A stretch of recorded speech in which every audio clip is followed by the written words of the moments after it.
Liberalismi kohaselt on inimene vaba mitte ainult rõhumisest, vaid vaba ka oma meelsuselt ja teadvuselt. Vaba inimene on eneseteadlik, langetab oma otsused ise, teostab iseennast julgelt, enesekindlalt ja isikupäraselt. Inimene, kelle valikud on kammitsetud sellest, mida riik, tädi, sõber, kooliõde, elukaaslane, enamus, vähemus, vabaühendus, õpilasesindus, aktivist, mood, reklaam, tavad, ühiskondlikud eduka naise või seksika mehe stereotüübid ette kirjutavad, ei ole autentselt ja isikupäraselt vaba. Konservatismi käsitluses vajab inimene aga etteantud moraalset korda. Inimühiskond on loomupäraselt kujunenud selliseks, et enamus inimesi on enamus ajast suhetes, kus järgitakse ühiskondlikke autoriteete. Patsiendina arsti, õpilasena õpetajat, kirikuliikmena vaimulikku, digikodanikuna suunamudijat või popstaari.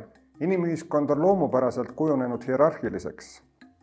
Inimestel on erinevad sotsiaalsed staatused, ent kõik on vastastikku üksteisest sõltuvad ja võrdselt ühiskonnale vajalikud. Kel suurem staatus ja autoriteet, sel ka suurem kohustus ja vastutus.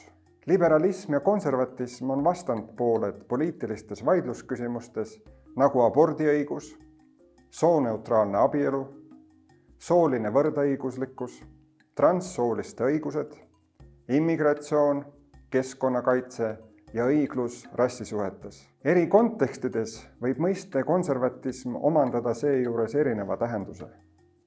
Kui tavapäraselt konservatiivid ei toeta sooneutraalset abielu, siis 2014. aastal legaliseeriti Inglismaal sooneutraalne abielu just konservatiivse erakonna valitsuse ajal.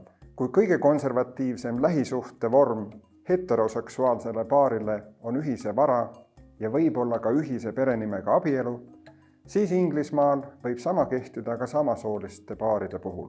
Kui seksuaalvähemuste kaitse on Inglismaal kultuuritraditsioon, siis ka traditsiooni kaitse on konservatism.